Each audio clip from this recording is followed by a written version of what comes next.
on this beautiful day, and we'll actually be singing that song at the end of the service, but we're going to start out showing how happy we all are, so sing along.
What a way to start a service.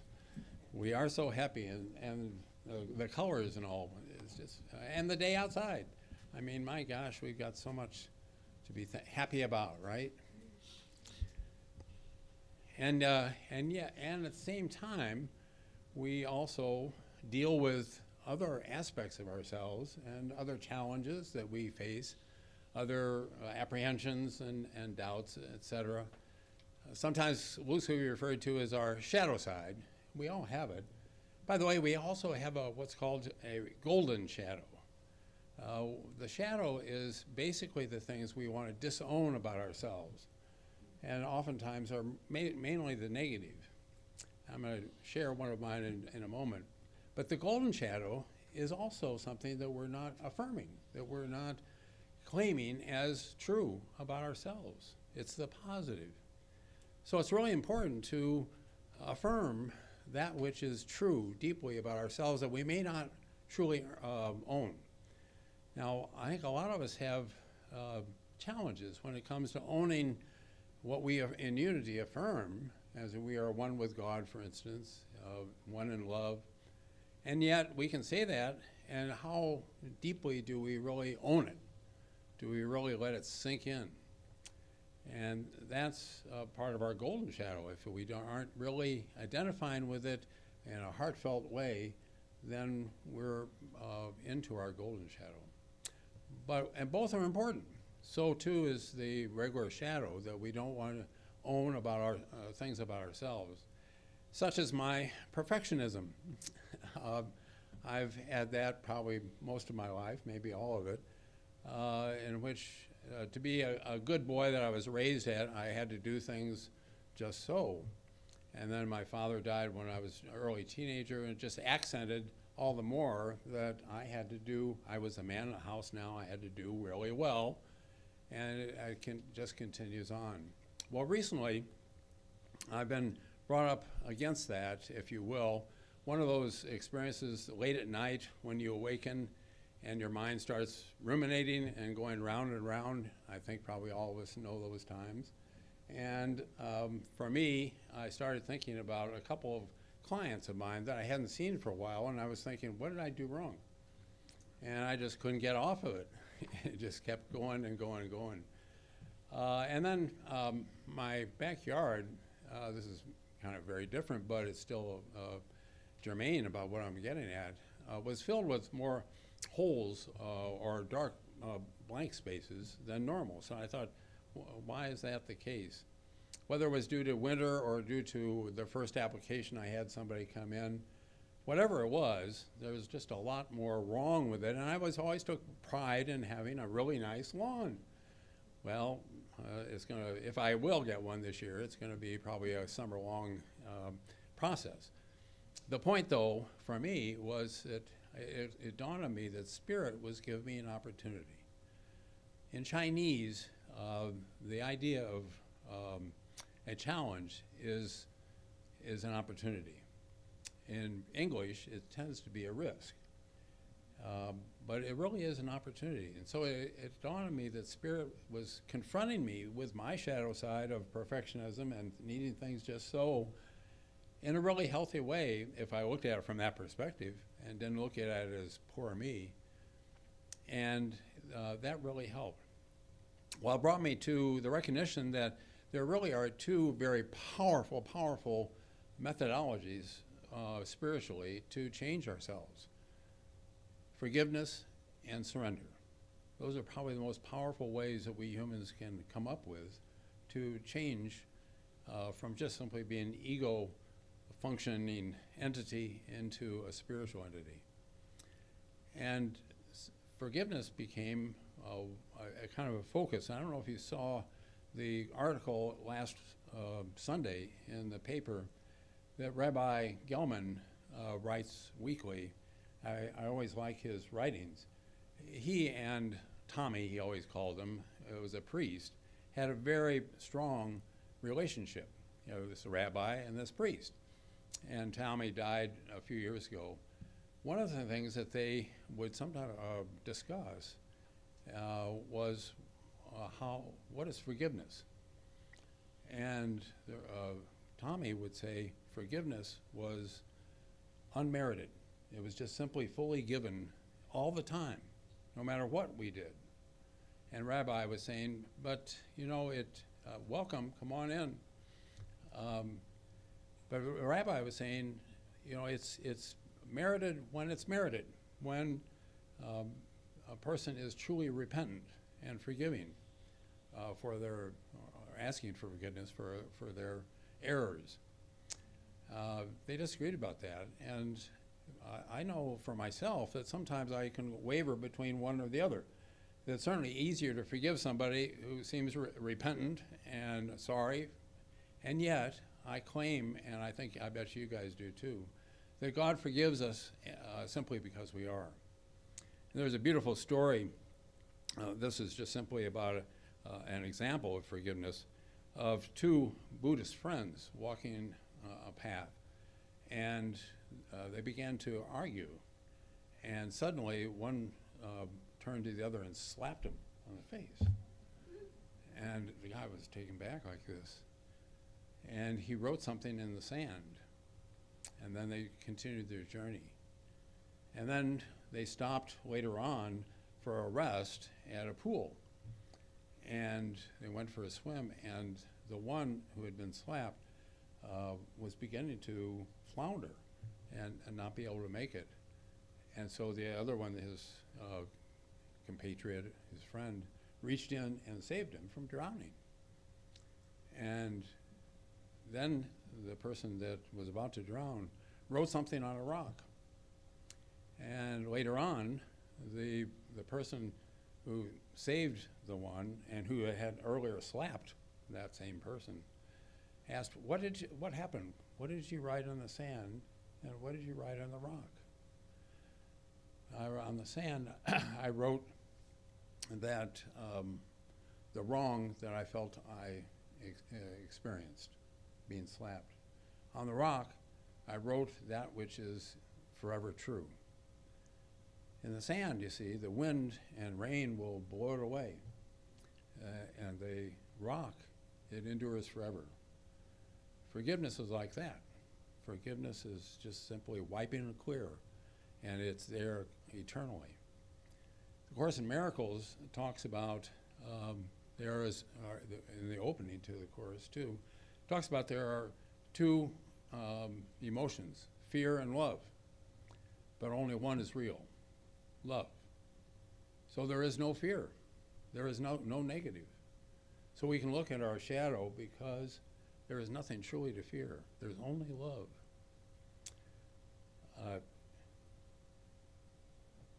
With that in mind, I also wanted to share one of the approaches that I found very, very powerful to help do that.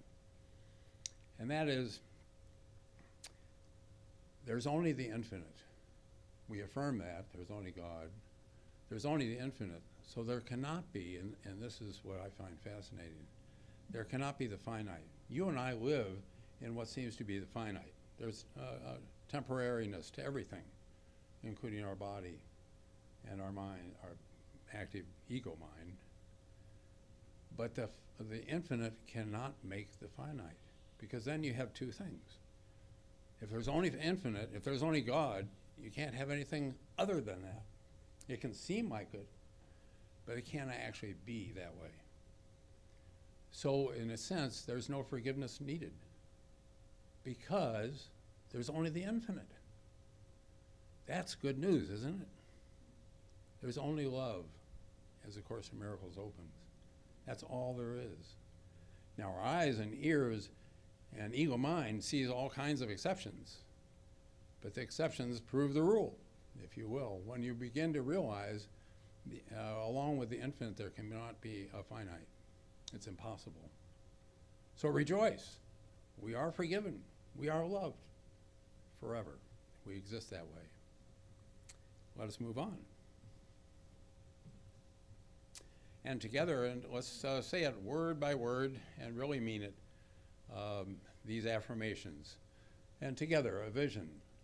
A world powerfully transformed through shared spiritual awakening. And our mission equally said, okay, advancing the movement of spiritual awakening and transformation through unity, a positive path for spiritual living. Our values: abundance, acceptance, community, diversity, integrity, joy, and love. And we celebrate our children with this affirmation together. The unity of Appleton sees the divinity in all children and nurtures their unfolding spirituality. And the daily word for today is zeal. I can read it from up there, but I'd rather read it from down here. There it is. Divine zeal is my impulse to accomplish great things. Toward the end of his long life, Unity co-founder Charles Fillmore famously wrote, "I fairly sizzle with zeal and enthusiasm and spring forth with a mighty faith to do the things that ought to be done by me." This story shows me that, as a divine gift, zeal is always mine to call upon, no matter my age or the state of my life. It is the impulse that makes me eager to rise in the morning and gives me energy to get started on the day's tasks.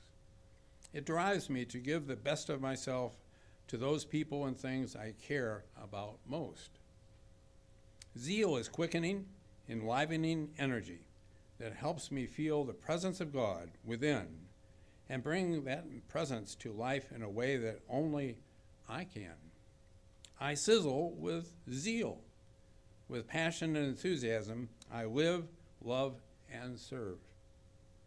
And from Romans, do not lag in zeal, be ardent in spirit, serve the Lord. And together, let us read what's at the top. Zeal, divine zeal, is my impulse to accomplish great things.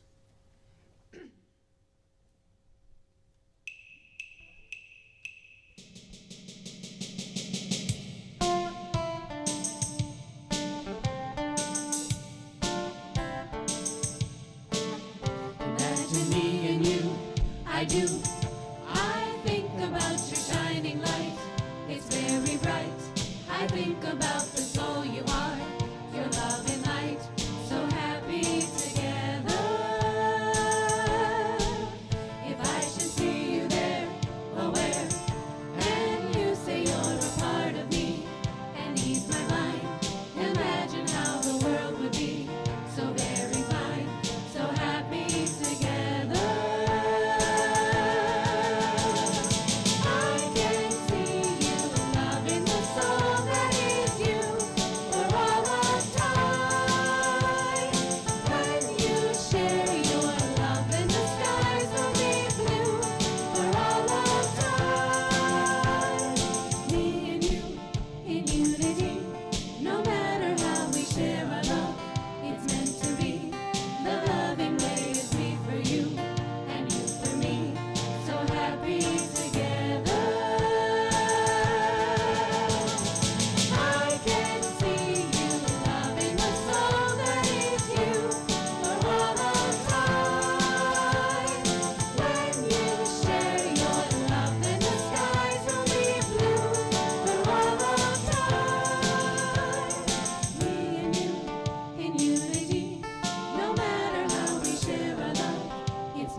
Good morning on this lovely, beautiful, marvelous day. I flipped the words over.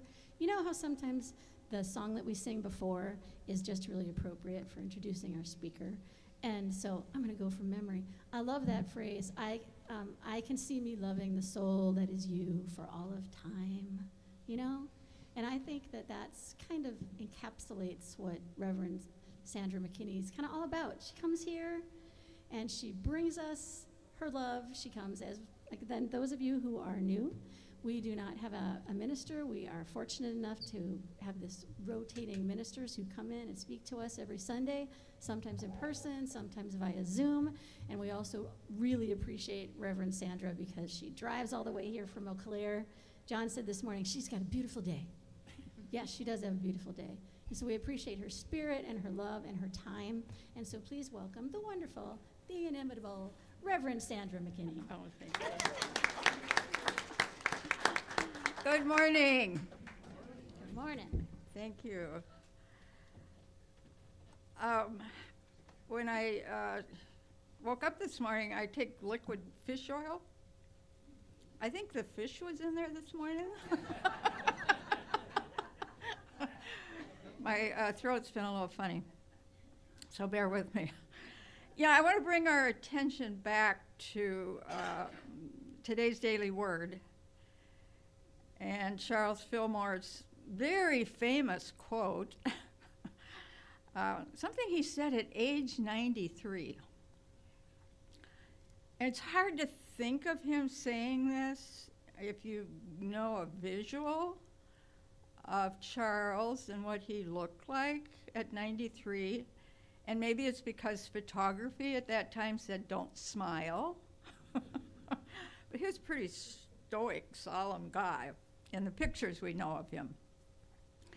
So thinking of him saying this always was a bit of a challenge to me, but he said, I fairly sizzle with zeal and enthusiasm and spring forth with a mighty faith to do the things that ought to be done by me.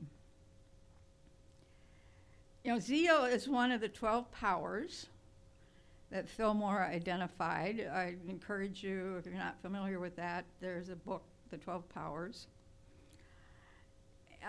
Fillmore located the powers within our body. Zeal is found at the back of the head, right here, also called the medulla. And in Fillmore's teaching, each of these 12 powers is identified with a disciple. Zeal is represented by Simon the Canaanite, also called Simon the Zealot. You know, tradition says that Simon was the bridegroom at the wedding where Jesus performed his first miracle, which was turning water into wine. And when Simon saw that, he became very zealous, a follower, and that's how he got his name associated with zeal and the power. So zeal is said to be this zest for living. It's the impulse to go forward, an urge behind all things that we do. You know, without zeal, we have stagnation, maybe even death might prevail. Energy is zeal in motion. I really think for myself, the opposite of zeal could be labeled depression. This Friday, June 6th, I celebrate 51 years of sobriety. Woo-hoo. I do that so I get your applause. Thank you. You know, when I left 35 days of treatment for addiction back in 1974, I had been changed. I had new eyes. I was seeing the world very differently. I had new beliefs, I had new values, new attitudes. Something definitely had shifted in me. And when I entered treatment, the most important thing was, let's go have a party. And when I left, the most important thing was staying sober. I'm forever grateful in the next 50 years for the shifts that have continued to evolve as I've grown spiritually. And it was my introduction to unity, which happened when I was a year sober, that really continued my evolution spiritually. So today I want to look at the question of whether liberal religions, like unity, religious science, Unitarian Universalists could be in that grouping. That's just a few of the more liberal religious movements. Have we really lost our center and our power to transform individuals? I think on the surface, one could say that we've opened our doors so wide and set the barriers so low that anyone could find a home here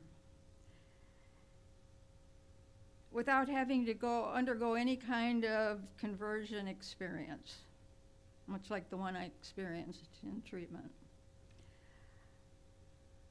All you have to do is come in. There's no tests, there's no challenges, there's no rules, just a desire to evolve and to grow spiritually.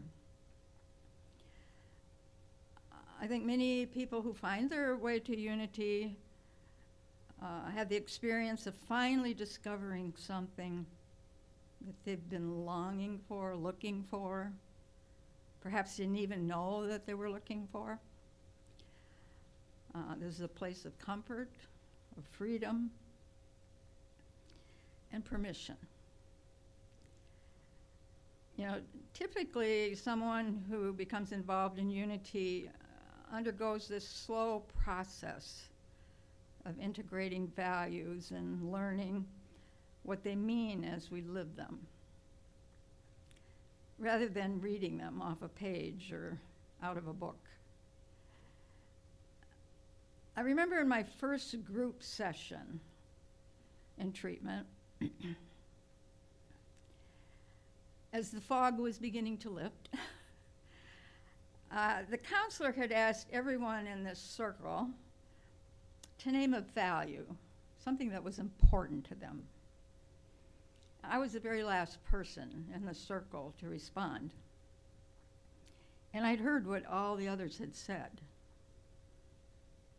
And I still had to ask, what's a value? What is a value? And I think I literally, in that time in my life, I didn't know what that meant. I've come a long ways, huh? So here's a story about being institutionalized, which can happen. During a visit to a hospital, a visitor asked the director, what was the criteria that defined whether or not a patient should be institutionalized? And the director said, well, we fill a bathtub with water, and then we offer a teaspoon, a teacup, or a bucket to the patient, and we ask him or her to empty the bathtub. Oh, I understand, said the visitor. A normal person would ask for the bucket because it's bigger than the spoon or the teacup. No, said the director, a normal person would pull the plug. Do you want a bed by the wall or near the window? I think I had the window bed for those 35 days. You know, this evolution of our understanding of God, and I really believe it is an evolution that we experience in unity.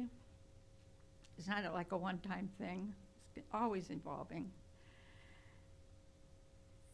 And it often inspires this growing realignment of our attitudes, of our allegiances, and of our actions with this profound truth of our faith.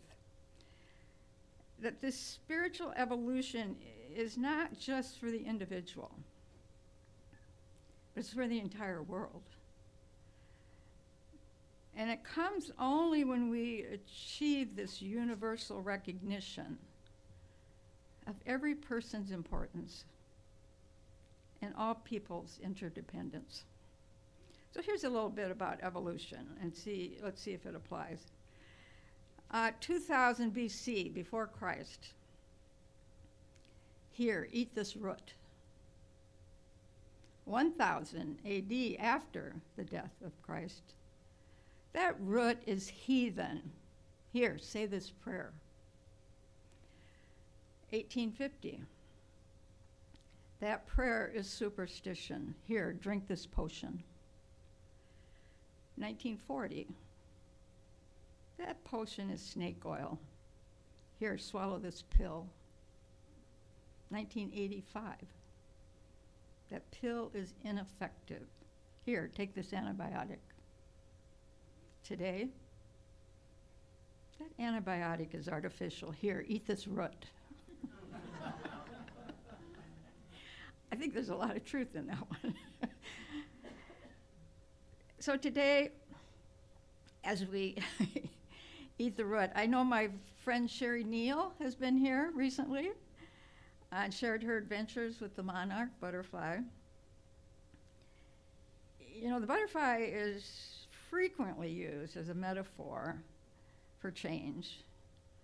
And in addition to this metamorphosis that each butterfly takes, there's another truly inspiring part of the monarch butterfly's life, which is their yearly migration. CBS 60 Minutes recently had a piece on the monarch where they actually went to the forests in Mexico and saw them covering the trees.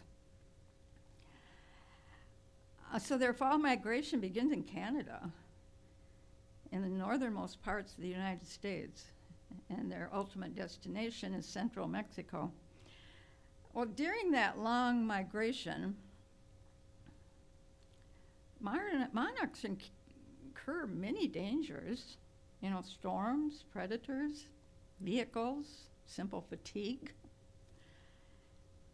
And yet their innate sense is to move forward. And that pushes them onward. And in that program, where they were actually in the forest where the monarchs were hanging out, the trees were literally covered with monarchs. It was just incredible to see. And so how does that butterfly's migration relate to zeal? Well, when it is time to make a change in our lives, much like the one occurred 51 years ago, one must migrate away from limiting thoughts and ideas. Old patterns of thoughts often need to be left behind to allow new patterns to emerge. Changing habits, perhaps even friends, again relating that to sobriety. These more focused and positive thought patterns help us grow spiritually. During times of change, zeal helps achieve our goals. Zeal is a spark that helps move divine ideas into reality. Without zeal, it's easy to become stuck. And by assessing zeal in our meditation and prayer time, and sometimes I don't think we relate zeal to prayer and meditation, but I'm encouraging you today to see that, especially when life becomes hard.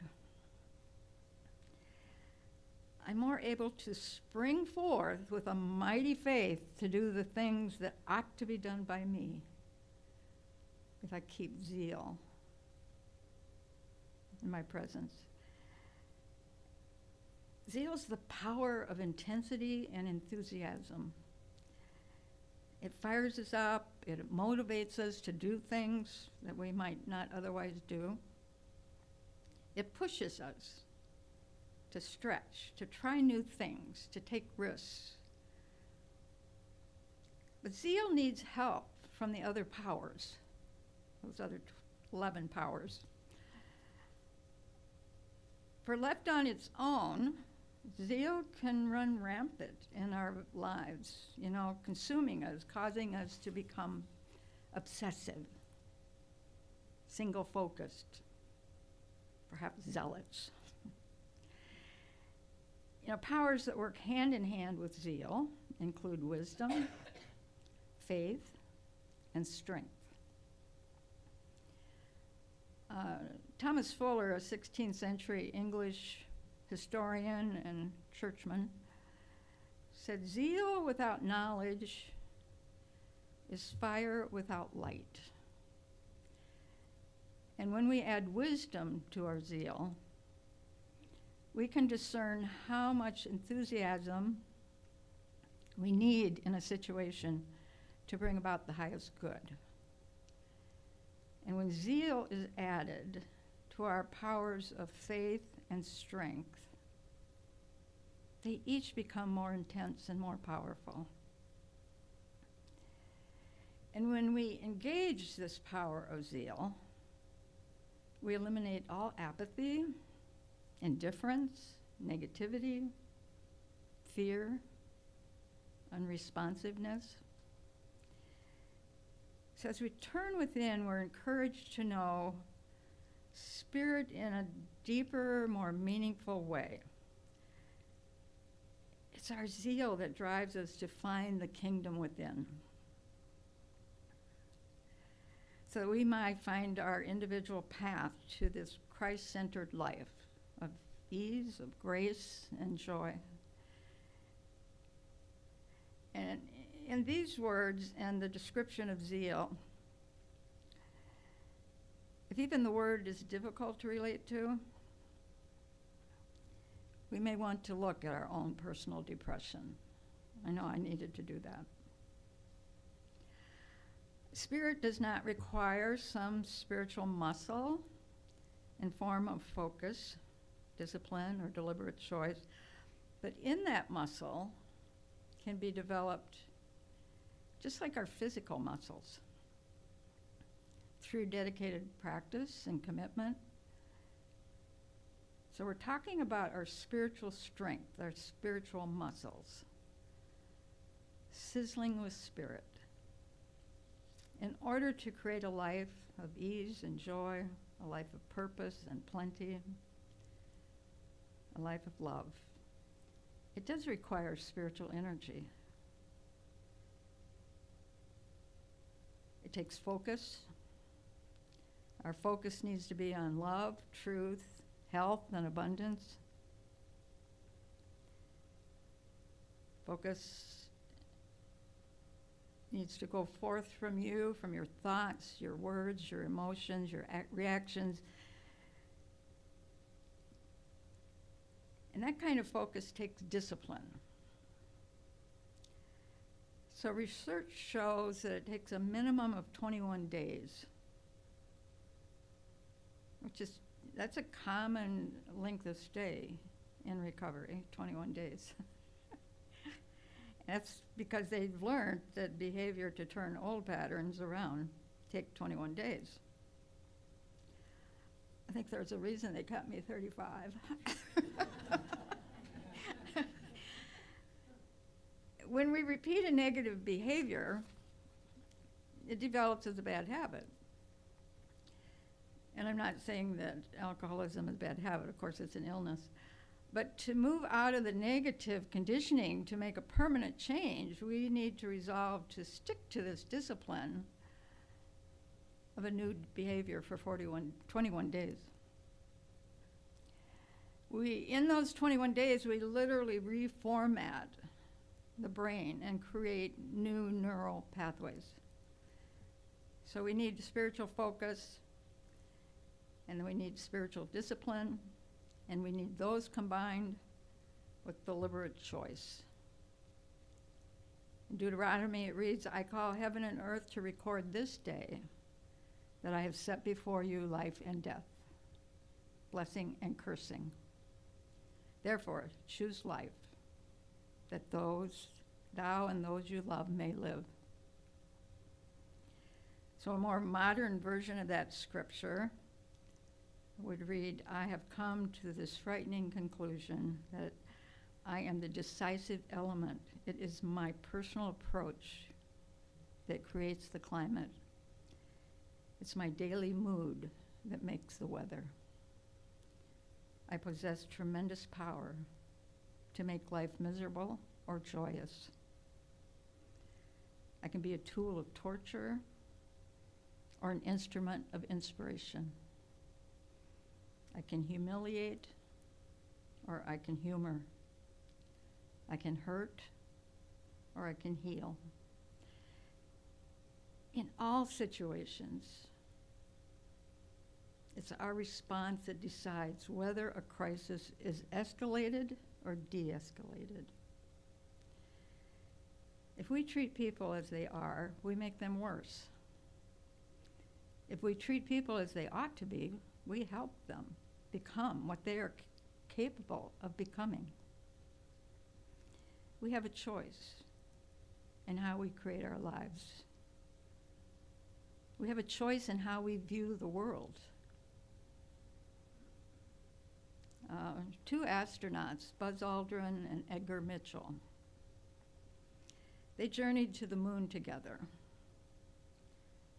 Aldrin returned from that moon trip feeling there was nothing more, nothing left to be achieved.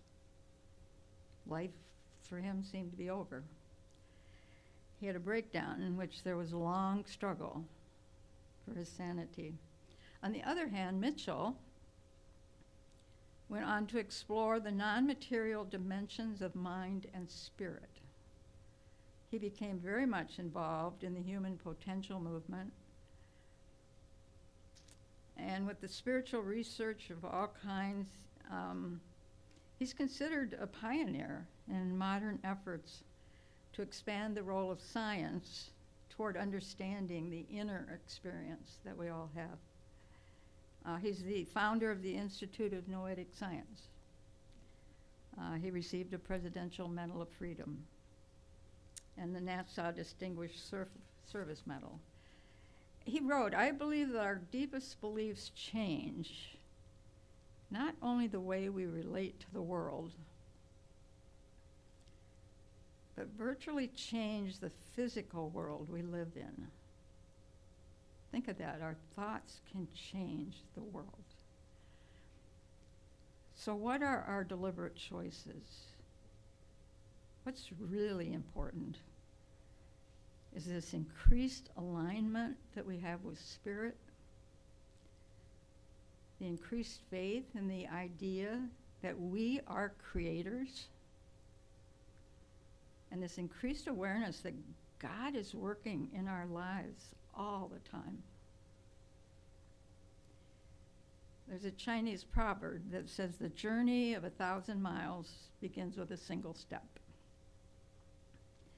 Well, the first step of our spiritual journey, the most important step, is not outside the door.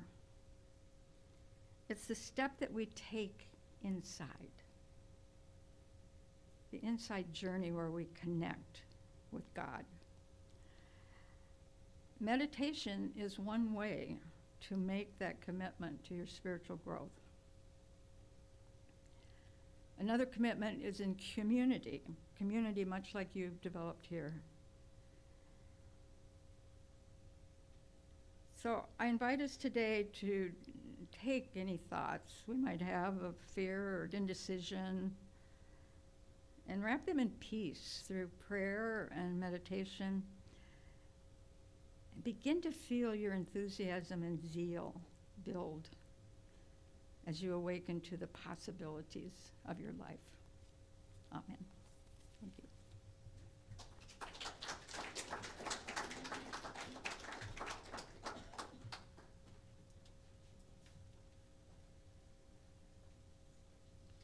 Thank you, Sandra. I now invite you to prepare yourself for reflective personal prayer and guided musical meditation, after which I ask that you remain in essential silence during the music. If you choose to do so, you may close your eyes. Feel the weight of your body as it relaxes into your chair and you let go of today's anxieties. Feel your feet on the solid earth beneath as you let go of tomorrow's worries.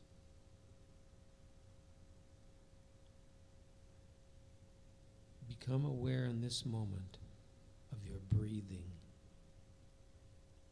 as you breathe in life and breathe out love. Breathe in life and breathe out love.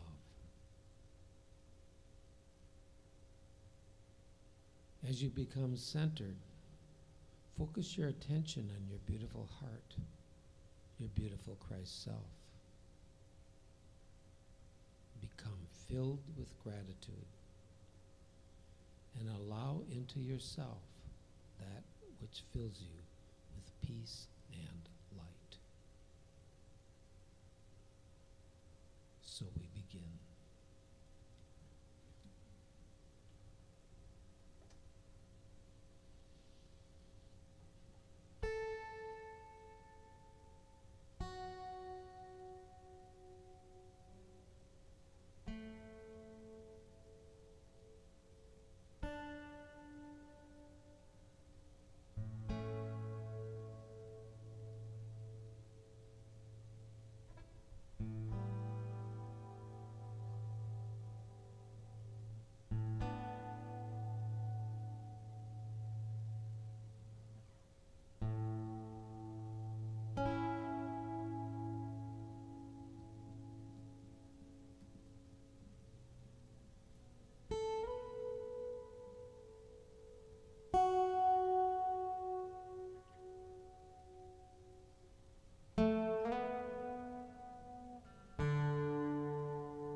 you to gently return to this place.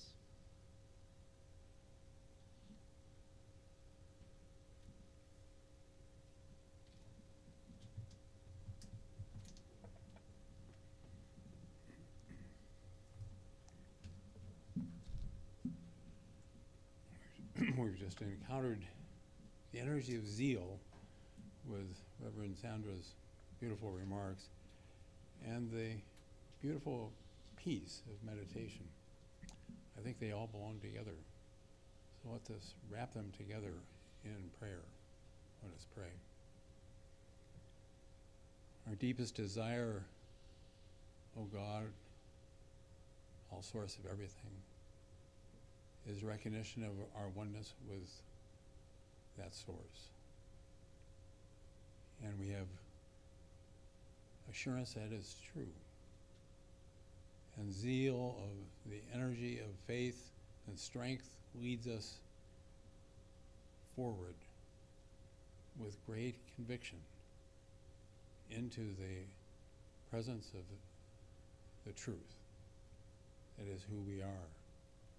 In meditation and now in prayer, we pause to reflect, to absorb that truth, and to take it with us and to let it lead us in everything we think, say, and do, feel, and perceive, because that is who we are. We give thanks, and we go forward with zeal and peace. And so it is.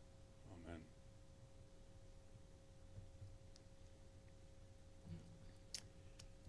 Now let me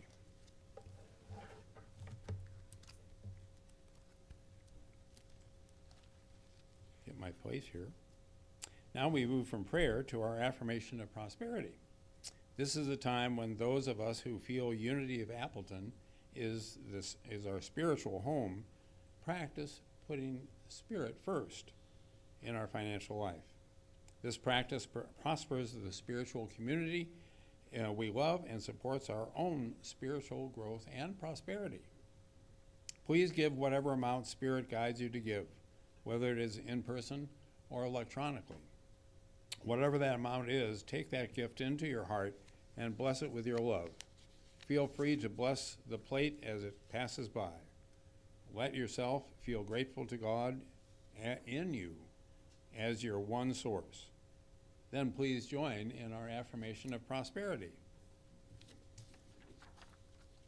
Together, Unity of Appleton is alive with the energy of Spirit in the flow of divine abundance and radiant with unlimited possibilities. And we celebrate giving and receiving together with this affirmation. Divine love in and through me blesses and multiplies all that I am, all that I have, all that I joyfully give and willingly receive. I give in love, and I trust God as my source.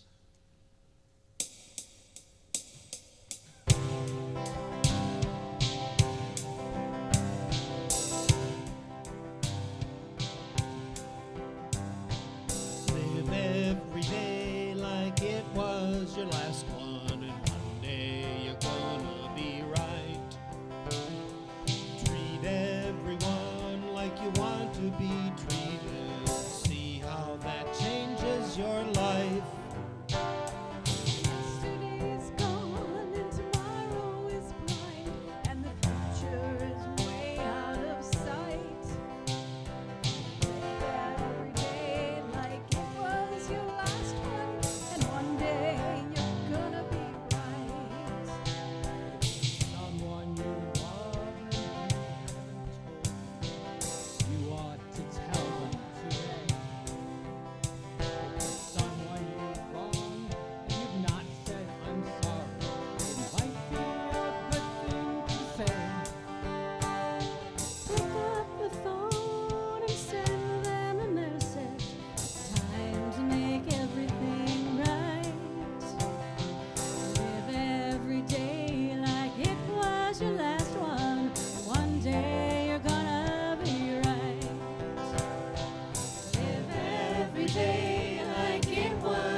As we gather these, our gifts, we are aware that we can live each day as if it's our last one, because each day is filled with the zeal of love and faith and strength and goodness.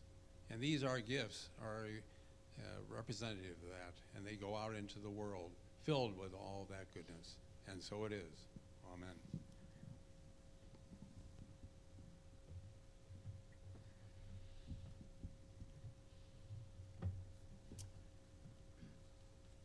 And now for announcements.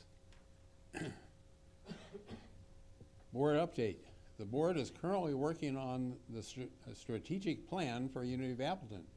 They are reviewing the mission statement, vision statement, and values to make sure they still reflect how awesome Unity is.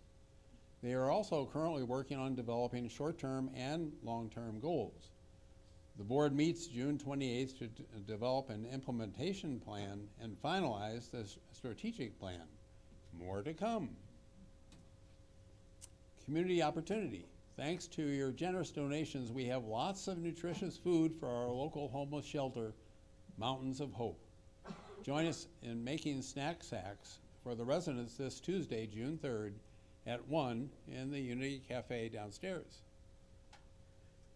Earth Care's ministry joins Wisconsin Sierra Clubs to make a record-breaking 18,304 origami fish to raise awareness about protecting Lake Superior, the awe-inspiring, largest freshwater lake in the world. Join us for all hands on deck. This is a fun event with helpers of all ages. This Tuesday, June 3rd. And join Deb Walker for part 1 of a discussion of the Unity booklet, The Power of Faith to Heal, this Wednesday, June 4th at 1. This compilation of what Unity ministers have learned about healing shows you how to affirm health, pray health, and appreciate health in all its forms. Our rummage sale is coming up, June 12th through the 14th. There are many ways to help. Bake goodies to sell, help set up Monday through Wednesday, sell Thursday through Saturday, and take down on Saturday. This is a great fundraiser for us, and we need to help to get it up and running.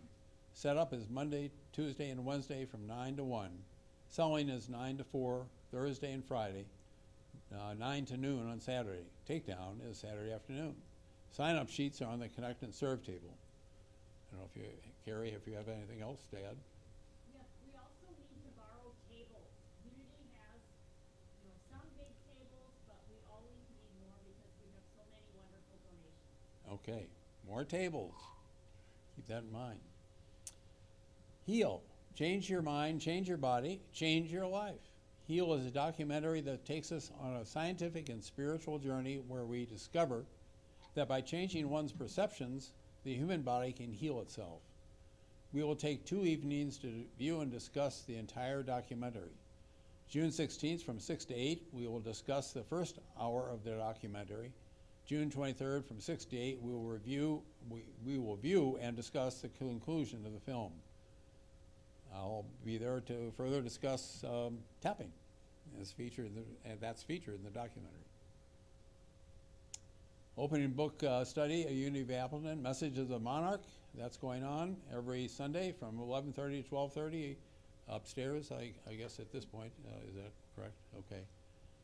All are welcome at any time. And before we go into that, one other was to celebrate fathers and father figures at Unity of Appleton. We're having an ice cream social. The fun will begin at 11:30 on Sunday, June 15th. Please sign up at the Connect and Serve table and bring a friend. All goodies are provided.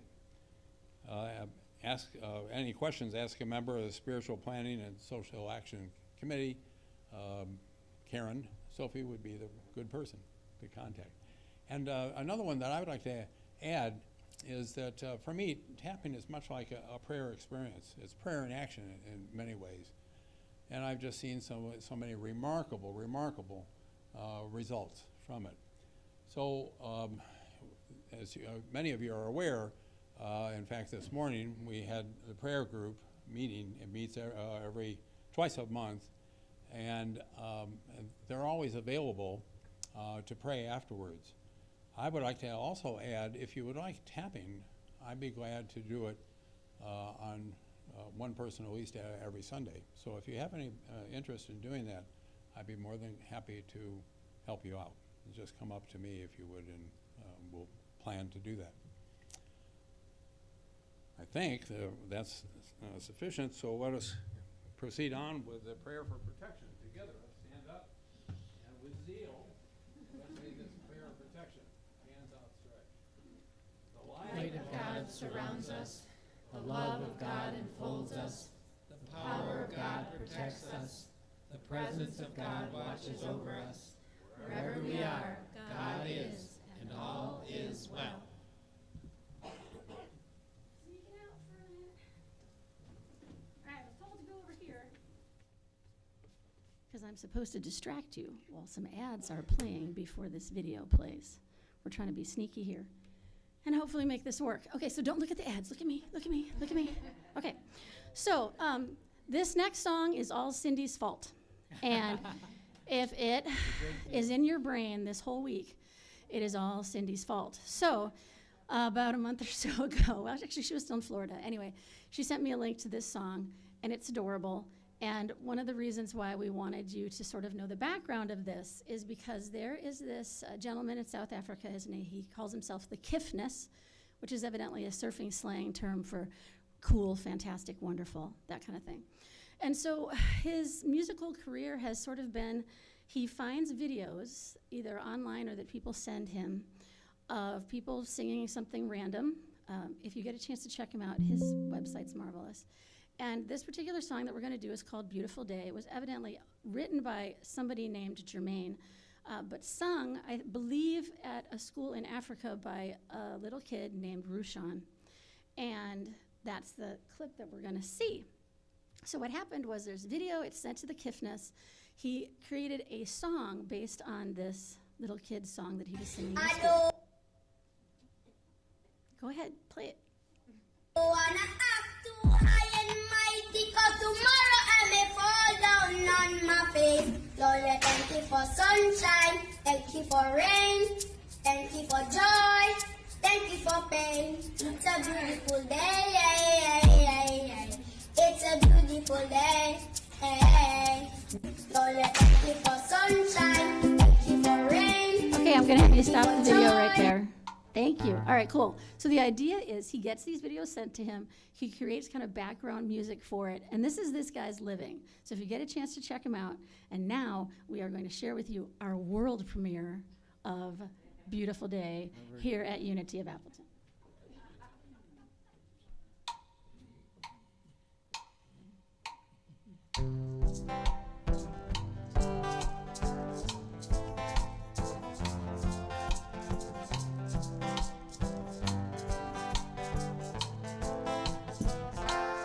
Thank you for sunshine, thank you for rain, thank you for joy, thank you for pain. It's a beautiful day,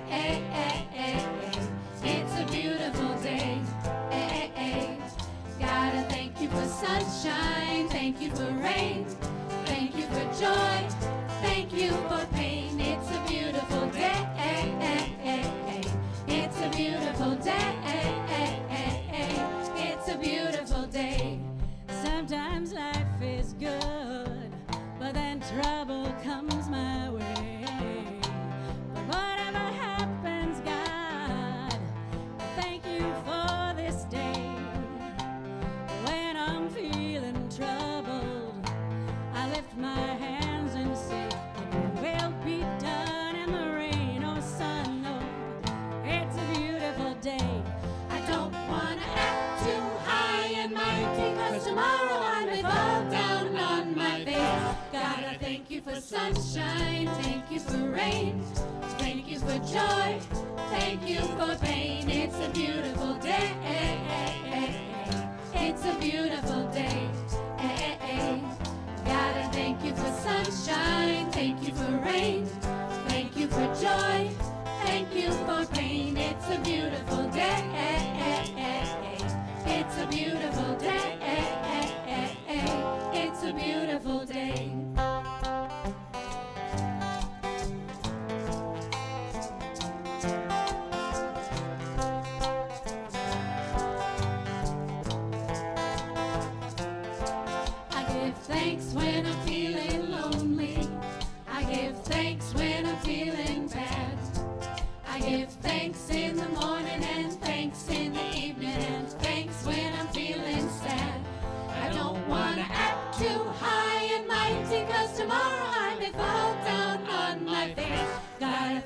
for sunshine. Thank you for rain.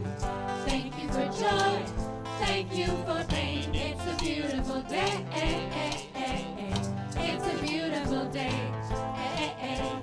Gotta thank you for sunshine. Thank you for rain. Thank you for joy. Thank you for pain. It's a beautiful day. It's a beautiful day. It's a beautiful day.